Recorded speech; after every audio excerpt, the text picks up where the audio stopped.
Get ready for the Magic Valley Prepcast on IdahoSports.com. That's right. Welcome in another edition of the Magic Valley Prepcast on IdahoSports.com, where we are breaking down District 4 activities week in, week out here in the great state of Idaho. My name is Brandon Baney, and we are joined by our District 4 resident and expert, the Spaz-tastic Scott Burton. What's up, Scott? Oh, you know what? It was going to be fantastic because it was a great weekend, Little Air Church, a Ram victory over the Sea Chickens, and front and center for that one. So it was going to be fantastic until I woke up this morning. And, I'm still working on the backstory of how I tweaked my back, but in the upper right portion of my back just started spazzing. And so I've been dealing with that all morning. And right now I'm hooked up to like these electrode things. And so if all of a sudden my back just, and then I come back like this, it's because those shocker things are taking me down. Oh, dude, getting old sucks, man. It's just, you reach down to tie your shoe and next thing you know, you're out for 3 days. It's like, oh, come on. So I'm going to work on my backstory about how I hurt my back, but I'm pretty sure it's going to involve like wrestling a bull or a bear or something. This is ridiculous. A literal back story. Oh, story look that you're at back. you. Okay, all right. I feel good about your transitions today now. Yeah, I think the mojo was off a little bit because of the internet, but I feel good about this one. Yeah, I think this is going to be a banner show today. Certainly. I will say my wife one time, she works out every day and she kind of the same thing in her upper back. She's like, oh man, it's by her shoulder blade. It was really sore. I was massaging it every day. It wasn't getting any better. She finally went into the doctor. She had dislodged a rib. Did you know you have ribs up by like your upper back? Well, they're little tiny ones. How about that? Oh, geez. Yeah, that's probably what I did. I think I was working out and just threw a couple ribs around, and it's just how I am. I probably had this for years, and I've just been so tough that it's just now making itself known. So I mean that's probably what happened. You really threw it out. Either A, dancing at the Eric Church concert, or B, celebrating that Seahawks win or that Rams win in Seattle. I may have been in a sea of blue sea turkey fans talking a lot of crap during that game. I may have been doing that. I'm not really sure. I don't remember, but chances are good.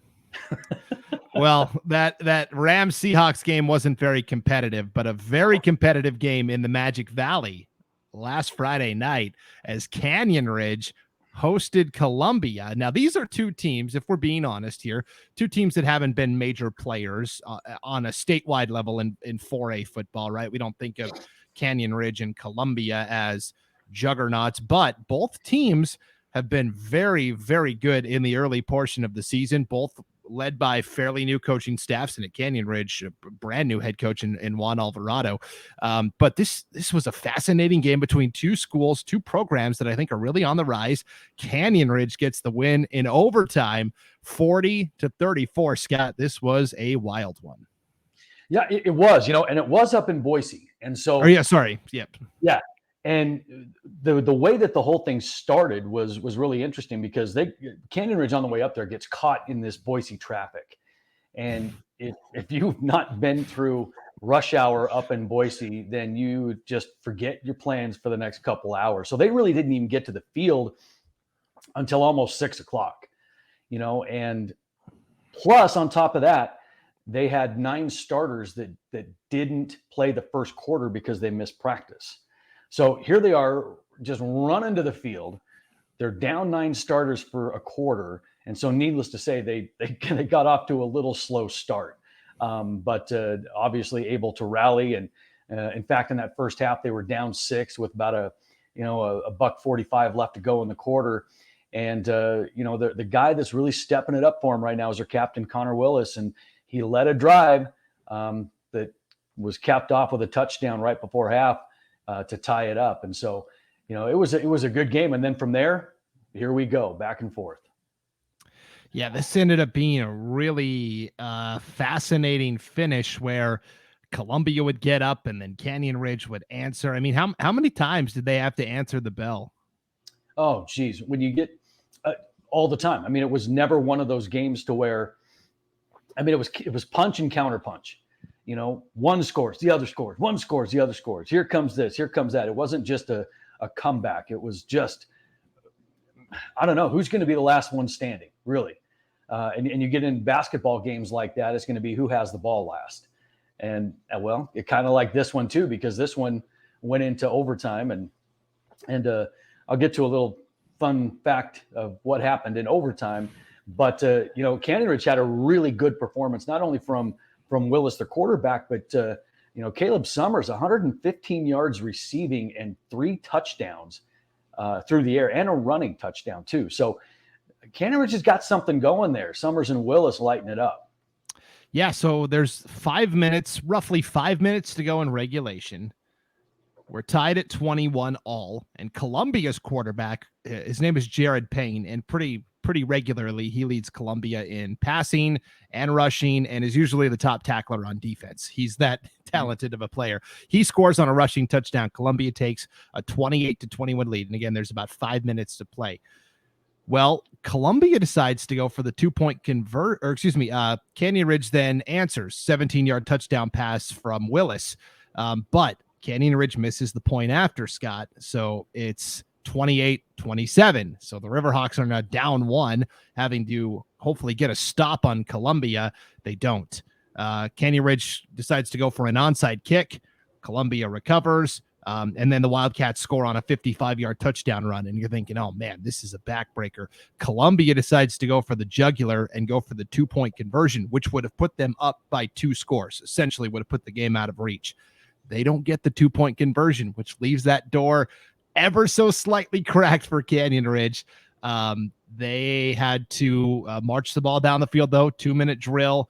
And actually, there was about a minute to play in regulation. Canyon Ridge is down a score.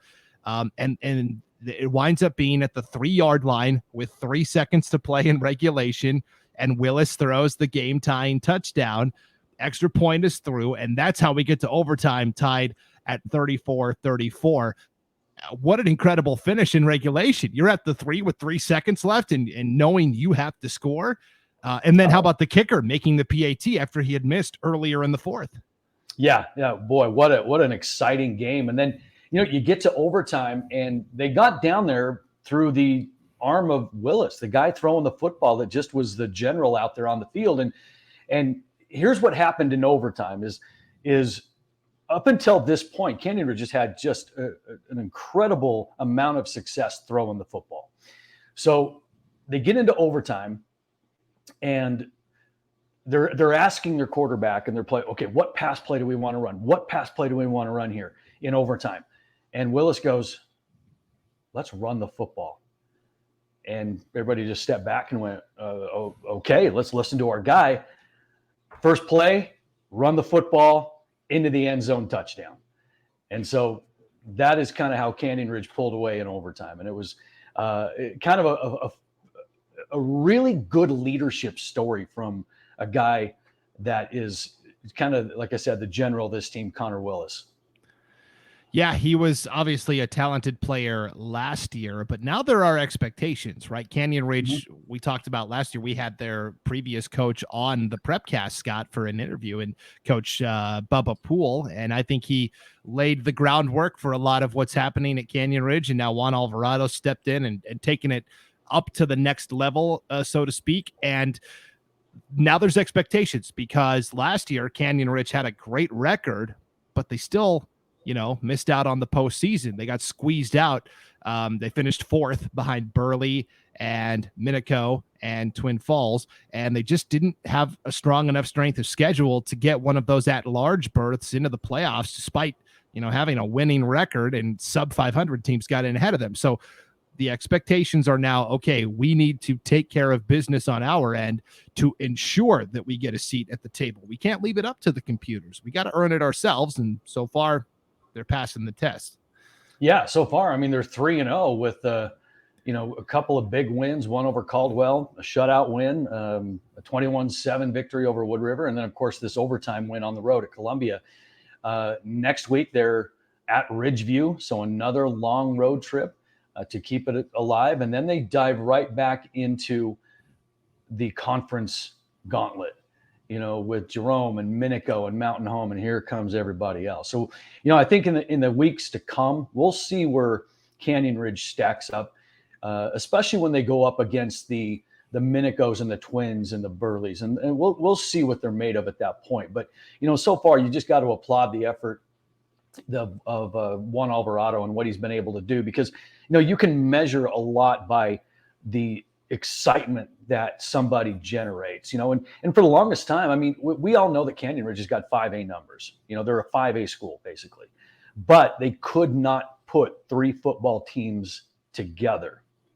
And for a 5A school, that is not common, but Juan's got him back. So he's generated enough excitement now that he's got 3 teams, and that alone speaks volumes to what he's been able to do.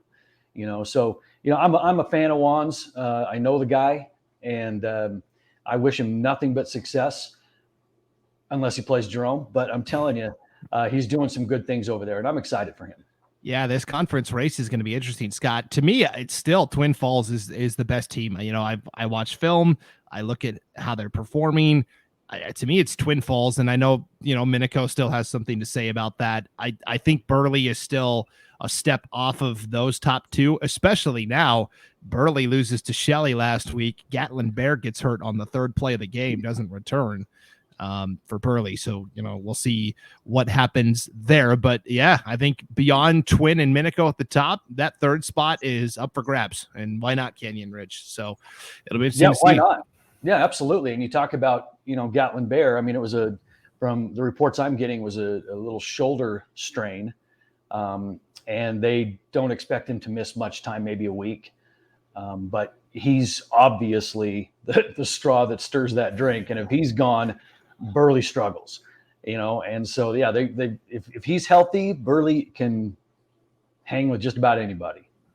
So, but if he's not, boy, there opens the door for a team like Canyon Ridge. So we'll see how this conference schedule plays out when they begin that in a couple weeks. Yeah, it'll be really fascinating to see. Let's go from 4A, which is the highest level we cover in the Magic Valley, until next year when Canyon Ridge moves up. But we're going to go all the way to the opposite end, Scott. We're going 8-man football. Valley and Glens Ferry got together for their annual rivalry game, and I didn't realize the backstory on this rivalry until Savannah sent a message into us on the IdahoSports.com Facebook account, and she kind of laid out the history of this rivalry and what they play for, which is the Standlee Trophy. It's a really incredible story that I had never heard of before, Scott. So thanks to Savannah for sending that in, and tell us a little bit about the Standlee Trophy. Well, and the thing is, these are the stories that really make these games mean something. And, it's these types of games that sometimes make these kids and communities realize that, there's some really important stuff going on here. And the Standlee Trophy is something that started, a long, long time ago. And it's kind of around Lynn and Kathy Standlee. And they kind of had ties to both of the Glens Ferry and Valley community. In fact, Lynn graduated from Valley, as well as his brother Mike, who lived in Hazleton for a long time and he retired over to Twin. But they operated Standlee Hay together here in the Magic Valley. And they had farms in both these communities. Well, after a while, Lynn and Kathy decided to build a house, and they were living in Paradise Valley, and which is kind of up by Glens Ferry, right? And they were involved in a car accident. And obviously, both of them were lost in that accident. And their daughter, Amy, and son, Chester, they were in elementary school when this happened. And so, you hear those kinds of things, and man, your heart just breaks, for having little kids, all of a sudden parents gone. And so the grandparents took them in Hazleton. And so you can see the ties between, the two communities. And, and in fact, even Valley High School athletic director Brian Hardy, he taught and coached Chester when he was an assistant football coach all 4 years of high school, and Chester graduated in 2000. So anyway, so what they decided to do is to have this traveling trophy that would go to the winner of the Glens Ferry Valley game. And we all know that there were times where they were 11-man, 8-man, they didn't play, but when they did play in the same conference or the same brand of football, this was a huge deal. And when the season starts, this game is circled on the calendar because it does mean something to both of these teams. And in fact, we've got a picture of this trophy that they play for. And like I said, it's a traveling trophy, and it means something to the school. And there it is right there. And you can see all the little placards on it that kind of tells you, who won, whatever. And, Glens Ferry won the first 8 games, and that's when Bill Brock was coaching back in the day. And that's when they went to 4 consecutive state title games, and then 2000, Valley got it back, and then Glens Ferry rattled off like 9 more. And then since about 2010, it's been really pretty even, back and forth. Valley winning 7, Glens Ferry winning 5. And then 2 years they didn't play just because of the 11-man, 8-man difference there. But it's really cool because they have an inscription on the trophy, and it reads, and this is what it says on the trophy, and all of the teams know it. And this is what it says. It says, "The traveling trophy is in memory of Lynn and Kathy Standlee, who were members of both of our communities. This trophy is presented each year to the team winning the Glens Ferry Pilots Valley Vikings football game. Its purpose is to promote a strong, healthy rivalry between the two teams, to encourage good sportsmanship, and to inspire the players to compete at a higher level. All qualities that Lynn and Kathy admired and encouraged in student athletes." So a pretty cool story between the Valley Glens Ferry football game. Yeah, it's pretty incredible. That fatal car accident, Scott, happened in 1992, April 13th, 1992. And I think the next year, the 92, that fall, the 92 football season, they came up with this idea to have the Standlee Trophy. It's a really powerful story. And like I said, I didn't even know any of the background info or the history behind this. Lynn kind of jump-started the youth football program in Glens Ferry. He's the one that got the ball rolling on that. And so, and then Lynn coached in Glens Ferry, and Kathy attended the games, and she led the 4-H programs in Glens Ferry. So, and then the ties between the two communities, because when we think of, rivals, we don't necessarily think of Glens Ferry and Valley right away. They're not particularly like close to one another. There's not a regional thing, but this is an incredible story and an incredible rivalry. And Savannah summed it up best when she sent in this story to us. She said, "The trophy isn't just a thing. It isn't a marketing gimmick. It's a reminder of a family who contributed heartily to two communities." I couldn't have said it any better. So. Absolutely. And it's a reminder never to take anything for granted, because a single moment can change everything. Definitely. So in terms of the game on the field, Scott, Valley retains the trophy. They get a 56-42 win. Both of these teams lighten up the scoreboard. They both got outstanding quarterbacks, Landon Stewart for Glens Ferry, and for Valley, they also have an outstanding quarterback and a good offense overall. Yeah, Josh Hardy does a great job running that offense. And, this was a defensive battle, as you can see. And that's what you get with this. And this is awesome. I love it. But it was a really good game. And, from Valley's standpoint, they got some really good performances to pull this thing out. They were all tied going into halftime. And, and then they come out and they had a great third quarter. Drake Jones had a couple of big interceptions.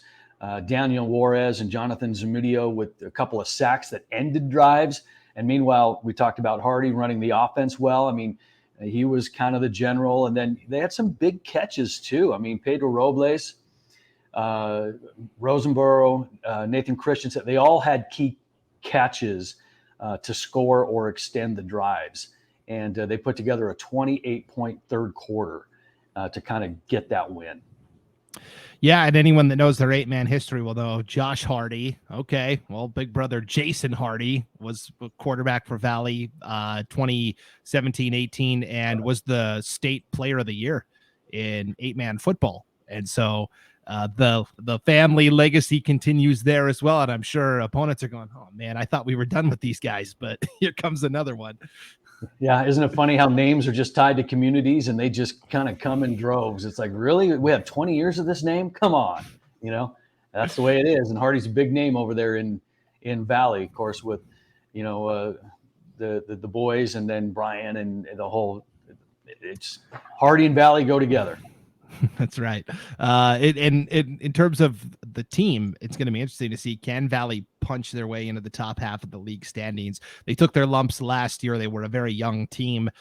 Most of their players are back. So yeah, we'll see how they compete with Oakley and Raft River and Lighthouse and Cary and Murtaugh and no picnic in the Sawtooth or the Snake River Conference, no doubt. No, not at all. And Valley's just been one of those teams that is like, are we 8-man this year? Are we 11-man this year? Are we back and forth? And, they had that great season of 8-man football where they had all of those beasts there and they just dominated everybody a few years ago. And then they had to graduated everybody and then had to make the jump and just got throttled. And so it's nice to see them kind of back in the mix again, because there's some good people over there and it's a good school. And right now they're off to a good 2-1 start. Their only opening game loss to Butte County. Yeah. And Butte County is very good too. So I will mention, Scott, 8-man football this Friday night on IdahoSports.com. It's our Magic Valley game night. The Hatfields and the McCoys, Oakley and Raft River. We're coming to you live with the latest chapter in that rivalry series. So you don't want to miss that Friday night, 7:00 on IdahoSports.com. That's going to be a really fun game to tune into. So, oh, absolutely. Anytime those two get together, you've got Raft River coming in with a 1-2 record. They got upset by Lighthouse, but Oakley, on the other hand, man, what a power that is. And we talked a little bit about them already. And they come in with a 2-1 record. Their loss was to Kendrick, and that was a game that we talked about, I believe, last week or the week prior. So, again, records out the window when those two play. Yeah, I think the Oakley offense got right. 76 points, 9 touchdowns against Murtaugh last week. Now, Murtaugh put up some points too, but not 76. That's tough. So yeah, when you score 38 and you get doubled up, it's like, holy cow, maybe we ought to put some guys on defense. I don't know, but I think Oakley may have just had a little bit of a sting from that Kendrick loss. And it's like, we got something to prove here, because, the thing is that we talked about with that Oakley team is we talked about the physicality part of it, and how when they went up to Kendrick or in Albertson Stadium, when they played Kendrick, is they just got out physical. And you can bet that was a message heading into that Murtaugh game, that we need to dominate physically and impose our will for 4 quarters. And boy, did they do it as they hung 76 on Murtaugh. Yeah, so Oakley and Raft River this Friday, IdahoSports.com, 7:00 kickoff, Magic Valley game night. You do not want to miss it. Speaking of teams that are sending messages and got something to prove, what a wild week it was in volleyball in the Great Basin Conference this past week, Scott, where, we've talked about Canyon Ridge is a team on the rise. They've got a couple of Division I athletes and just tall girls on the front line. And then Twin Falls has been the premier program, the last school not named Skyview to win a 4A state championship. And then, Wood River has been in the mix the past couple of years, but really it's been Canyon Ridge, Twin Falls. Well, here comes Burley, and Burley knocks out the Bruins last week, hands Twin Falls their first loss of the season. What a breakthrough for the Bobcats volleyball program. Oh, yeah, no kidding. I mean, you're talking about Twin Falls, who, like you said, is, one of the top teams programs in the state. And they turn around and they knock off Canyon Ridge, and so if you're playing this measuring stick game, why not Burley? I mean, we talked about Canyon Ridge early on as being maybe the one team, at least the one team out of this area that could maybe give Skyview some trouble, but they get beat by Twin. And Twin's really been celebrating that because it's been a nice little springboard for their program. But for Burley, man, they beat Twin 3-2, and this is coming off of a 3-0 loss to Minico. I mean, they got shut out by Minico, and Minico's decent, but they're not Canyon Ridge, and they're not Twin. And boy, did Burley rebound! And this was a really interesting game because the first 2 sets, I mean, they were really close, And Burley, they go into every match and they always say, why not us? Why not us? Why not us? Because obviously they're heavy underdogs. Okay. And so they do something in practice, and a lot of teams do this, but Burley prides themselves on this particular thing right here. And it really helps them in coming from behind. They do a drill in practice to where they set the score at 17-21, and they're 17. And whomever they're playing, the other team on the other side of the net is 21. And so they got to figure out a way to come from behind. They got to dial it in and focus and come from 21-17 down to win the game. And so they replicate that a lot in practice. Well, it just so happens that kind of is how it started to play out a little bit, coming from behind, showing that grit, not quitting. And boy, they got it done. The 4th set, they pretty much ran out of gas. They were looking like they were dragging. And it's funny because they took a timeout before the 5th and final set. And during the timeout, Stephanie Shirley, their head coach, shared with them a little story because, I mean, you're looking at the huddle and everybody is gassed. I mean, not just physically, but emotionally. I mean, this is something that, my gosh, we have just taken Twin to a 5th game. We're not even supposed to be here. We should be home in bed right now, but this is going to happen, and they're drained, And so she looks at her team, and she was talking about the past weekend that she was doing a 16-mile hike to the top of Mount Timpanogos in Utah, and I hope I said that right. But she said that there was a point during that hike where she was cold, she was tired, and it was too steep, and I want to quit, and she didn't know if she could make it. But in that huddle, she told him that focus one step at a time. And she did that and got to the top where the storm cloud, above the storm clouds, the beautiful views are. And she kind of conveyed that message right before that 5th set to her team. And it's, one of the things she said was, it's the hard that makes it great. And her team just resonated with it. And next thing you know, they go out and they win that 5th set and knock off Twin. So a real cool story from inside the huddle that motivated a team to get it done. Yeah, that's incredible. And Burley is a team that, if this were Hollywood, hey, we just beat Twin and then they get on a roll and they win the whole enchilada. Well, that's not real life sometimes. And so they follow up this win with Twin with a loss to Wood River, a 3-1 loss. And so they're kind of on the roller coaster. But if they can get it steadied, I do like this Burley team. They've got some potential, but I also think you mentioned Minico beat Burley as well, 3-0. I think Minico is sneakily kind of a dangerous team also lurking in this conference. I don't know. Outside of Twin and Canyon, and now maybe you have to include everybody else since they both kind of stumbled. This league is wide open. Well, it is. And, and this is a Burley team that lost 5 seniors last year too. So they're still trying to figure themselves out along the way. And in fact, one of their starting middles, Ruby Taylor, a sophomore, she just started playing volleyball in July. Never played. And she's a starting middle, but she's just one of those athletic, eager kids that's willing to learn. And they've got a freshman, Mari Robbins, playing middle, who's showing some potential. So there's a freshman and a sophomore right there in the middle playing. And then, of course, you've got the seniors, Tylee and Lorian, that are kind of, steady in the ship. But they've got a junior libero that's played varsity since she's a freshman. So she's kind of anchoring things a little bit.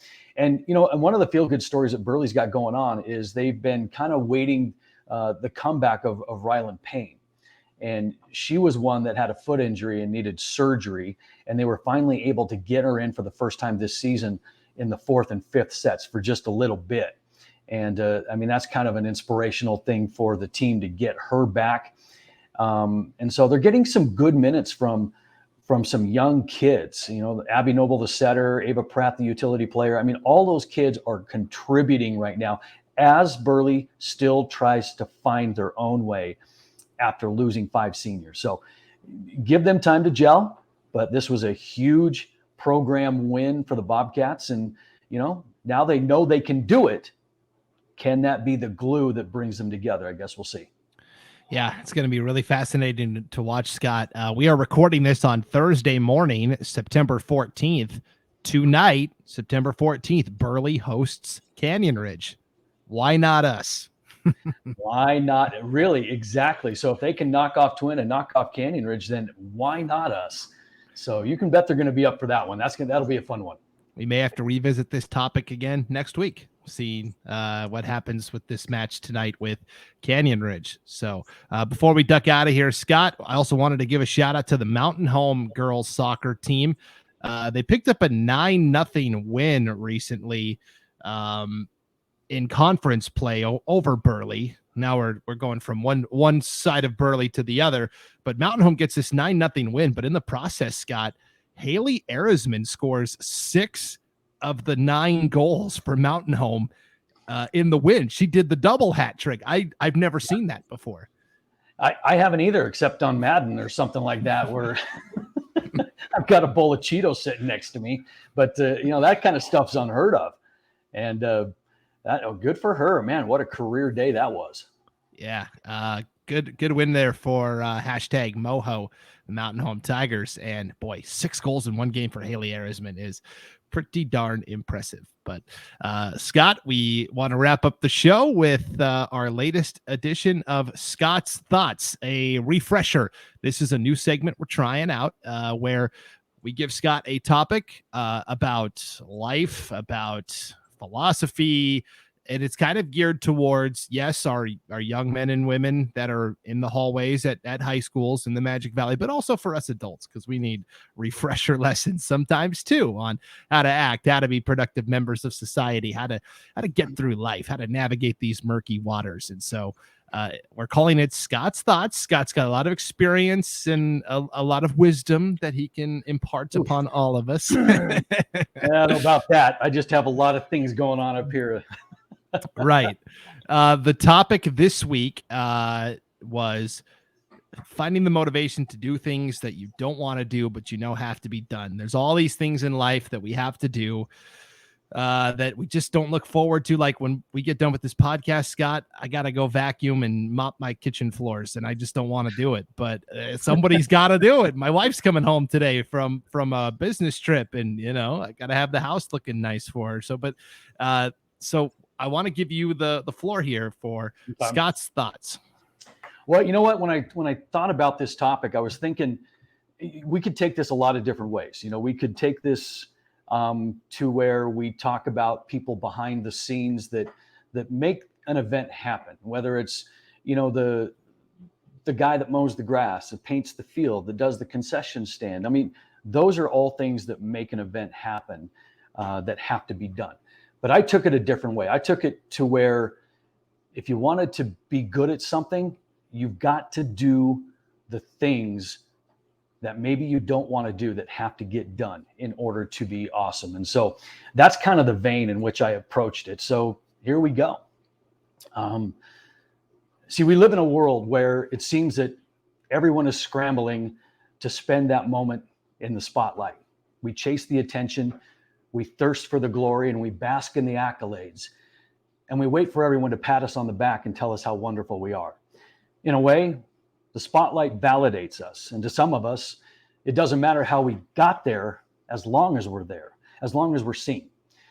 But for athletes living in this age of entitlement that we're living in, where we are expected to be given playing time, expected to be given a starting role.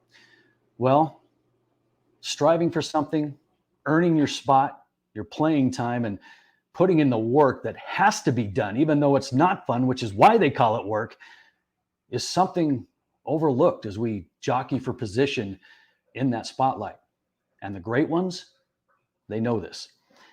I had an old coach tell me, Scott, the season is a marathon and not a sprint, so enjoy the journey. And I thought about that. And that journey, well, it's filled with hard work that nobody cares about, sacrifice that nobody sees, all for an outcome that is earned. And it's that last word right there that trips people up, earned. Too many athletes skip the gym just to cut a corner. They cheat on that quiz because they didn't care to study. They don't push themselves in conditioning because, well, it's running, duh. But somehow, when the Friday night lights come on or the gym lights power up, the expected result is success. And they haven't put in the work. And to me, that's lunacy. You see, football games are 48 minutes, basketball games 32 minutes, but a single practice is nearly 2 hours long. And the average athlete puts in a minimum of 10 hours a week in practice just for a chance to shine when they get their shot in the game. But the question we need to ask isn't how long was practice? How many hours did we put in? The question is, what did you do in practice to make yourself better? How hard did you push yourself to get better? And the great ones, they know this. And that's the beauty of sports. Learning that success isn't born on the battlefield. It's cultivated on the practice field, the weight room, the film room, the classroom.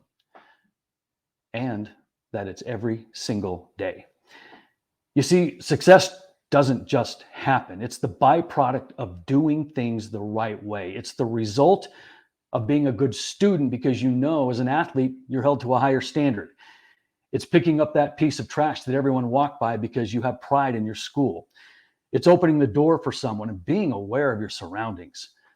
It's showing respect for your teachers and coaches because it's the right thing to do. You know, some of these things aren't necessarily at the top of our fun list, but they have to be done in order to be successful. You see, everyone wants to be great, but not everyone wants to do what it takes to be great. In sports, as in life, we spend way too much time aimlessly chasing that moment with little regard on how to even get there. You know, the journey. The extra set of deadlifts, one more sprint, staying after practice, staying after class. It's a butterfly effect. One thing affects the other. Poor students are usually bad teammates. Bad teammates are usually bad citizens. You get the idea. So as we meander through this life where most people want the rewards but don't want to pay the price and only do what they want to do and not what they have to do, remember, it's that have to do part that helps make you a winner. And the great ones, they know this. And those are Scott's thoughts. Excellent. Nicely done. That was really good. I could tell you worked and prepared a lot for that. So. Oh no, that was right off the cuff, man. Just top of the head. You throw me something, boom, let's do this. So that's the idea. Every week we're going to do Scott's thoughts. We'll give Scott a topic, and he will jot down some thoughts on the topic. And then once he's delivered Scott's thoughts, I will give him the new topic. We'll get his snap, quick judgment reaction, and then we'll give him a week to actually, prepare some thoughts. So the next topic I want to tackle, Scott, this is at the top of my mind because of this whole thing with Ridgeview and Pocatello and this football game that was supposed to be played but didn't happen.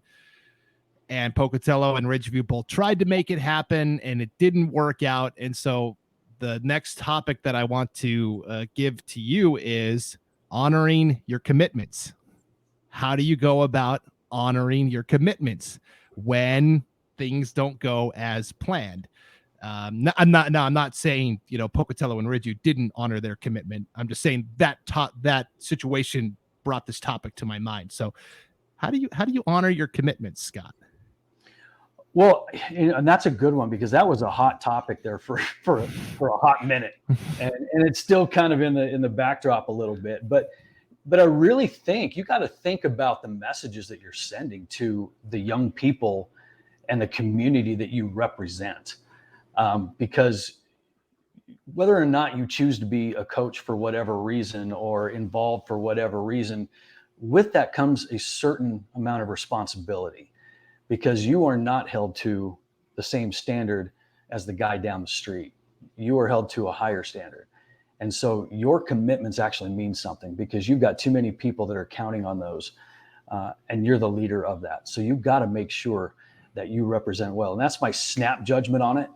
I'll explore more of that and have something better for you next week. But I think that's a good one. That's a good one. Yeah. And it'll probably, most weeks, the topic will be something related to something I saw on the news or something that's happening that is top of mind for me. So yeah, honoring your commitments is going to be next week's Scott's thoughts. Okay. But Scott, perfect. As always, nicely done. Another Magic Valley Prepcast is in the books. Heal up. All right. Get some ice on that back. I have been shocking myself through this entire podcast. Oh my gosh. And now I got to get up. I got to go mow the football field. Doing those things you don't want to do. Yep. And then I got to go shopping for the concession stand, because now I'm running the outside concession stand, shopping it, stocking it, cleaning it. Oh, all the things you don't want to do, but it has to get done. Yeah. All right. Don't forget the nacho cheese. That's a big popular. I always pack extra, my friend. Yeah. All right. Thanks for tuning into the Magic Valley Prepcast, everybody. Enjoy the competitions this weekend, and we'll see you next time on IdahoSports.com.